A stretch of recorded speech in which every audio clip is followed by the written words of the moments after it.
Centre de Pelé vers Papin qui dévie habilement vers Chris Waddle qui reprend. Et but fantastique de Chris Waddle. Je suis arrivé, how can I say it? Je suis arrivé, say it again? Arrivé. Je suis arrivé in Marseille. I don't know what 89 is in French. Oh, that's too difficult. It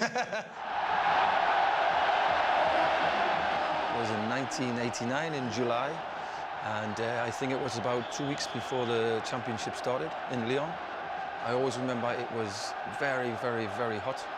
And I think then everybody maybe doubted why Tappy had spent 4.5 million English pounds on me.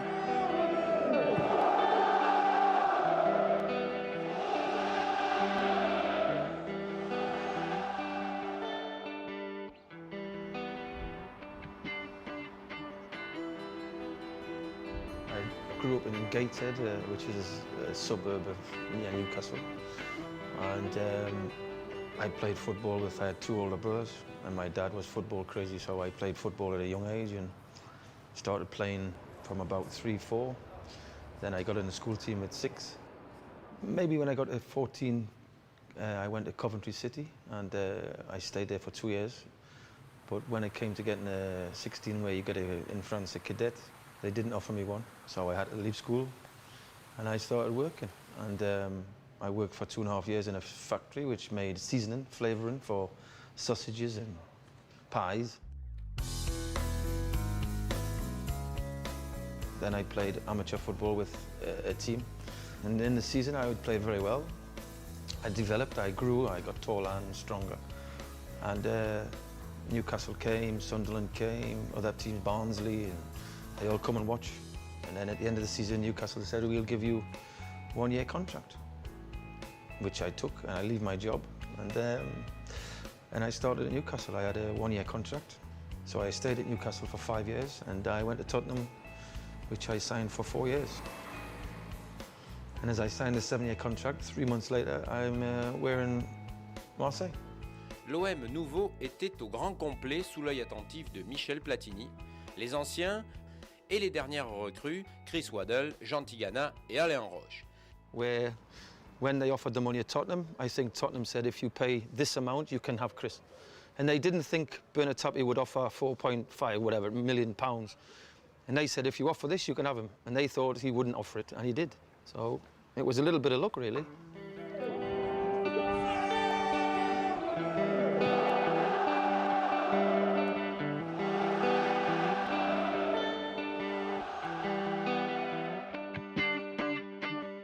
When I came, the players were fit. They'd been training for 2-3 weeks. They were all fit. They'd been in the mountains, they'd been running, and I did nothing.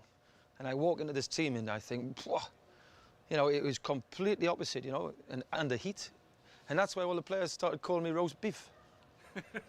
So...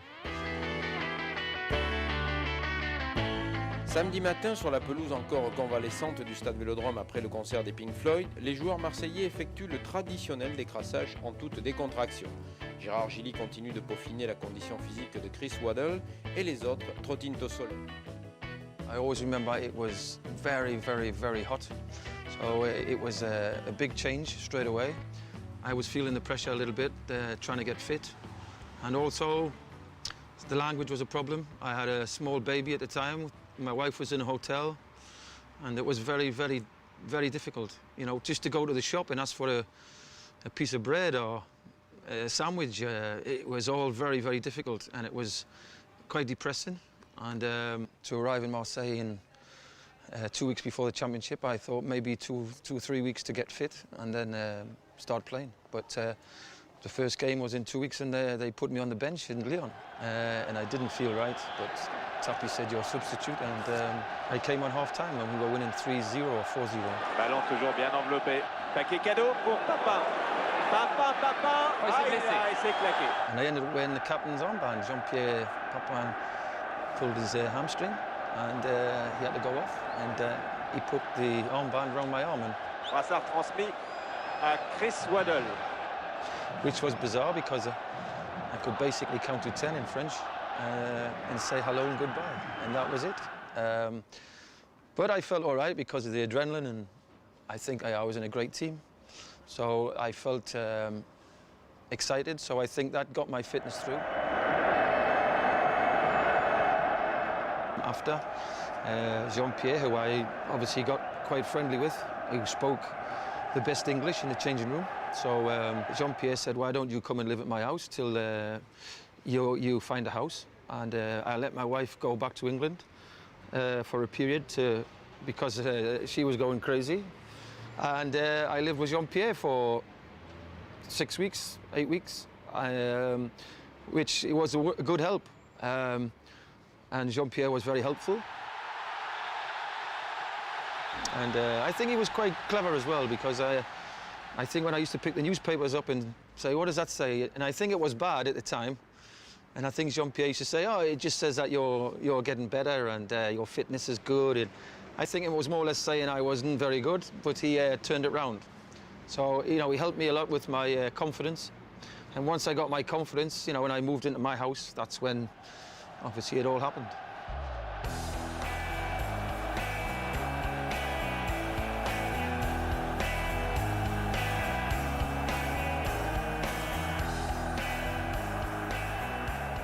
« 29 ans, pied gauche redoutable, Chris Waddle, l'ancien numéro 9 des Spurs de Tottenham, commence à trouver sa place aux côtés de Jean-Pierre Papin et Enzo Francescoli. Un but contre Toulouse, quelques passes en profondeur particulièrement bien ajustées contre Montpellier. Chris a su adapter son jeu à celui de l'OM. When I played in England, I always played on the right wing. I started on the left wing because I was predominantly left-footed. And when I first came to Marseille, they wanted to put number 10 on me and say, I want you to play behind Jean-Pierre. And I'd never played sort of this role before. And I found it very difficult at first for them to say. And I remember we go in the changing room one day on a Tuesday or a Wednesday, and we basically, Gérard Gilly, who was coach at the time, said, give me the pen with Jean-Pierre Bernays. And they said, where do you want to play? And I put it on the right, a cross on the right. And they said, not here. And I said, no, here. And they said, OK, Saturday, you play here. En reculant d'un cran, Chris Waddle peut devenir l'un des meneurs de jeu de l'équipe, un rôle sur mesure que Gérard Gilly, l'entraîneur marseillais, lui attribue en toute confiance. Il a beaucoup d'activités, donc c'est un garçon qui est en permanence disponible. Et quand il a le ballon dans les pieds, il lui est très difficile de lui prendre. Et comme il sait l'utiliser, je crois que quand sa progression sera terminée, ce sera un élément intéressant. And we played Paris Saint-Germain on the TV on the Friday, live on the television. And I was lucky enough to score, which I know a lot of people have seen the goal many, many times, and where I flick it over Bat's head, and I nearly missed the back heel into the goal.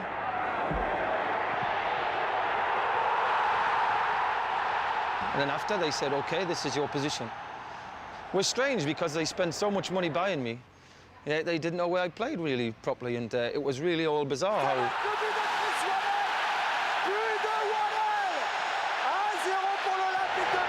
But from then on, I said now, Marseille will see the real Chris Waddle.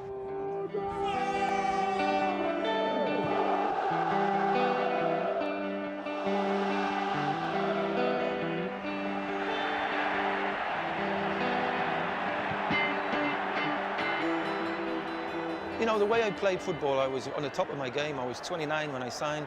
You know, when you play for Marseille, it's not as easy as people think. You have to win every game. You have to perform well. And every team wanted to beat us. So every game, you could never relax. You could never say, oh, yeah, sure, when you're 6-7-0 up, you can relax. But when you cross the line to start the game, when the referee goes, you have to be completely mentally strong. So if we played a team who said, the only way to beat Marseille is kick them, we had players who could say, come and kick us.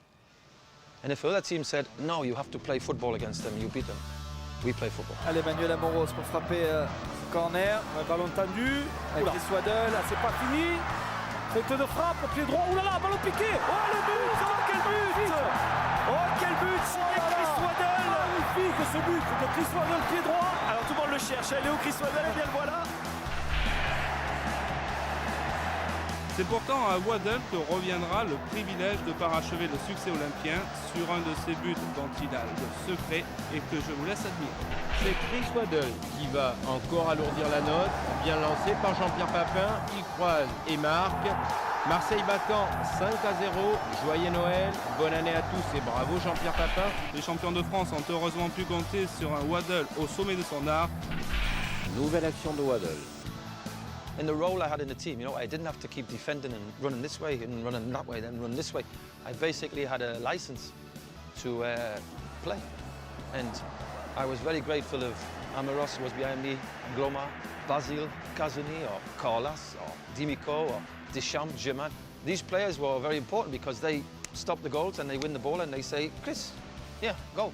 Without them players, I would not have seen the ball. Waddle, lucarne, elle est superbe. 4-12-1 pour l'Olympique de Marseille. Waddle, la frappe de Waddle dans le petit filet, premier but pour les Marseillais.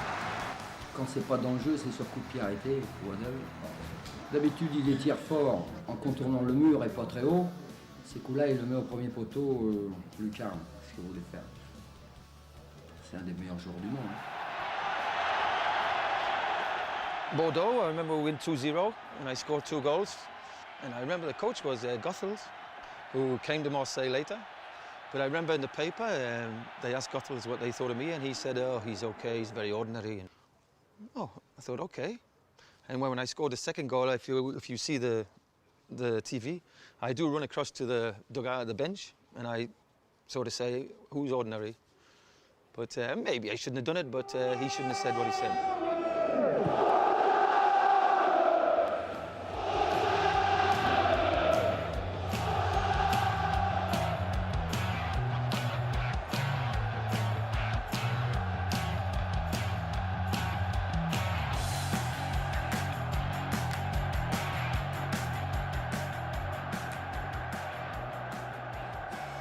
I've always played football with a smile, and I like communication with the crowd, and I like the smile. And you know, football's entertainment. People pay a lot of money to go and watch a game, and I used to think, you know, if you go and watch a singer, you pay good money, you want to be entertained.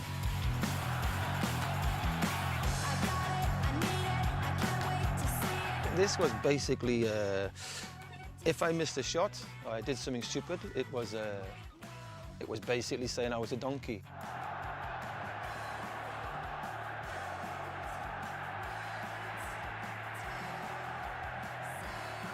So I thought, you know, I'm not a player who runs around the football pitch and tackles everybody crazy like Dimico or like Deschamps. That was their game. They could win the ball very good and pass to the players. Very, very good. And I used to think, I can't do that. But what I can do is I can dribble and I can smile and I can communicate with the crowd. The crowd love skill, they love technique. And I knew I had technique and I had skill. So I thought, use it. And maybe I did it too much sometimes, but that was not just, it was entertainment for me.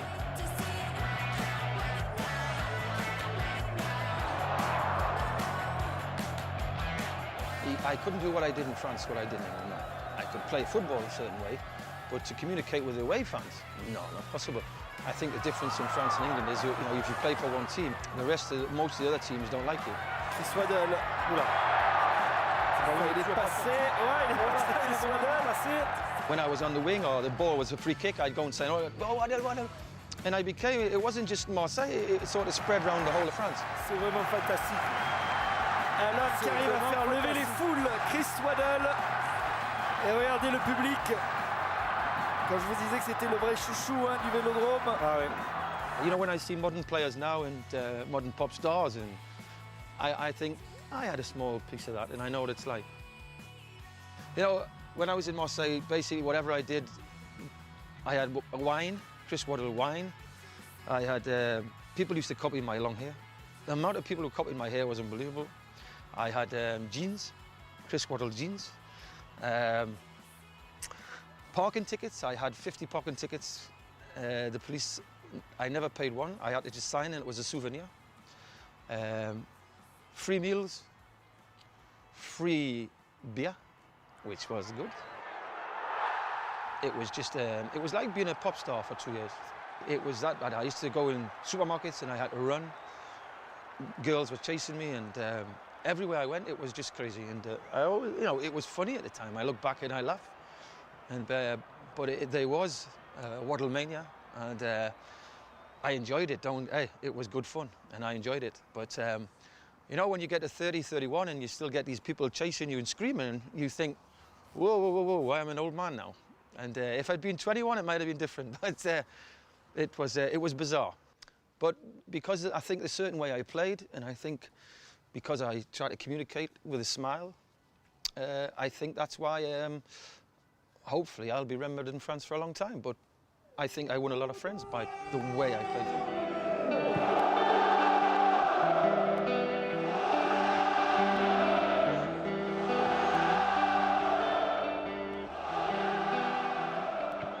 Three European Cups we played in. First one obviously was a big part of why I went to Marseille. I wanted to play in the Champions League now, and obviously it was very important to the club and obviously to the president. And you know, we had a good run in it, and we really thought we would win it. And I think everybody knows now. You know, when we had Benfica at home in the semi-final, we won 2-1 on the night, and we should have won 5 or 6. You know, we had the chances, and we had many chances. The goalkeeper played very well. And it was a little bit frustrating. But, you know, when you were in this team, it doesn't matter where you played, you always thought you would win games. So, all right, going to the Stadium of Light in Lisbon was a difficult game, but nothing we thought we shouldn't win. And I think everybody knows now about the handball and which cost to at the end.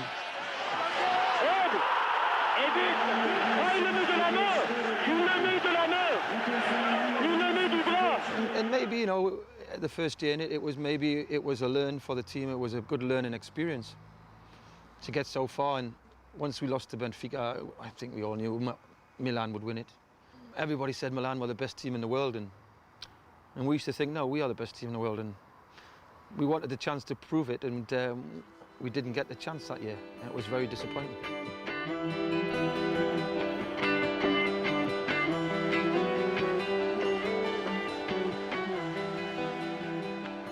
That year, when we go to the final, you know, we play very good football all the way through. We entertain, we score goals.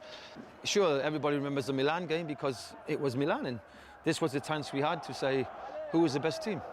And we go to the San Siro, and but we play some good football. We were excellent on the night, and we passed it and we dribbled and we caused problem after problem to Milan.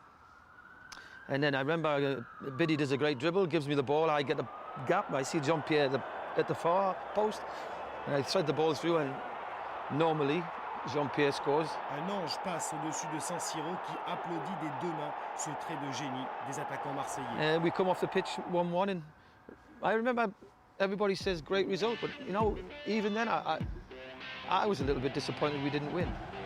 And when we go back to the Velodrome, the ground was full about 3 hours before the game, I think, and the atmosphere was electric.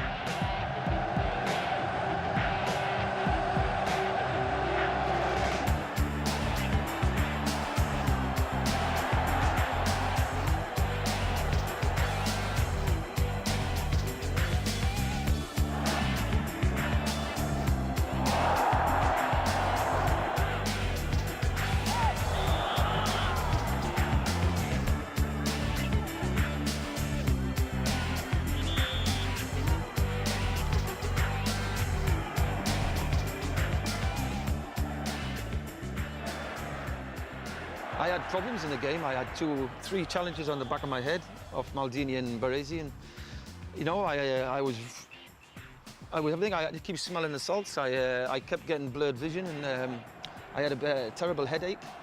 And but I just played on memory. I cannot, in certain parts of the game, I didn't remember after. I remember the goal. The goal was bizarre because it was the 3 strikers who everybody talk about. Everybody say Papin, Waddle, Pelé, and everybody used to say these 3 attackers are very difficult to contain. You can't stop these guys. Centre de Pelé vers Papin qui dévie habilement vers Chris Waddle qui reprend et but fantastique. And it was strange. A bit crosses it, Jean-Pierre heads it across to me, and I score with my right foot, a volley, which I can't remember doing that again.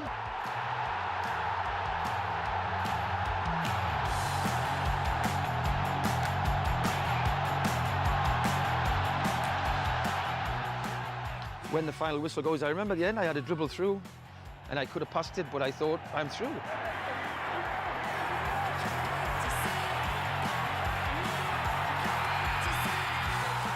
I still say now it was a penalty, and the floodlight go out, and but the game stands, and Milan players tried to stop the game, walk off the pitch, and they got banned for a year the next year. So, but I remember the game, we scored, and after I went for a meal in Americana, and I felt terrible. And where I should have been celebrating and been very happy, I felt very, very poorly, and I remember being sick outside, and then the next thing I was in an ambulance, and I have problems in which I couldn't play for 10 days. I'm sure everybody, when they think of Chris Waddle in Marseille, they'll always talk about the goal against Milan. And if people say to me about great teams, I would put Marseille, that team I played in 91, 92, I would say that was possibly one of the best teams ever in Europe.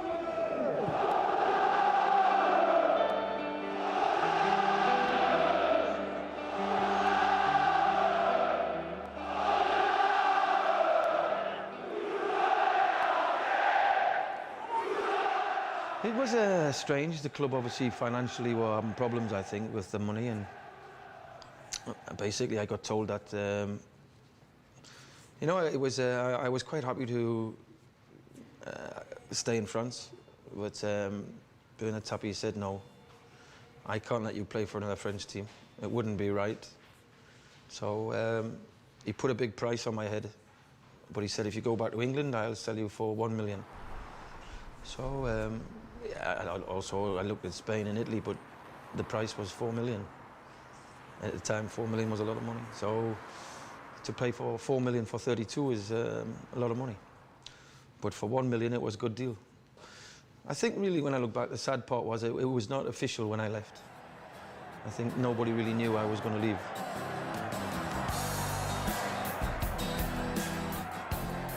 You know, it happened very quick. 1 minute I was in my house in Aix, and the next minute I was in a hotel in Sheffield. But I always felt, you know, I left very quickly, and I think I would like to have said a proper farewell and play one more game, and at the end, obviously, I'd like to have shown my respect to the crowd, and it didn't happen, and so that was disappointing for me, because I'd like to have said, last game, this is my last game, thank you, bye. L'accélération de Jean-Pierre Papin pour Chris Waddle.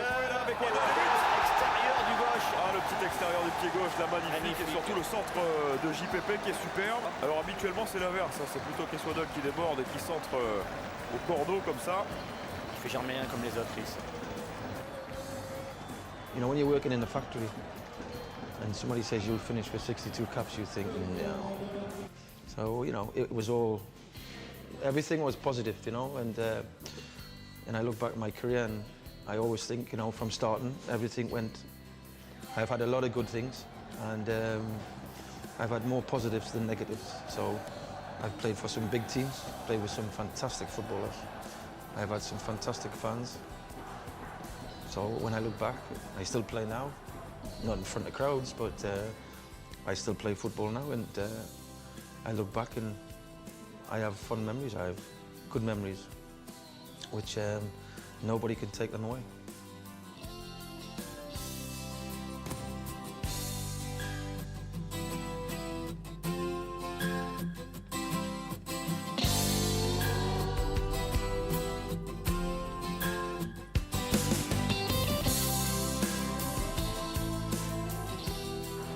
This good-looking guy's me. This ugly guy is Basil Bully. Now, Basil came to me with an idea about making a song called Kulo Se Mama, Saga Saga Dance. You know, this is a blue pen on a blue shirt. Voila! Luckily enough, people will still remember me, and hopefully they'll watch this DVD, and I'd like to thank you all for all the respect you give me, and it goes both ways.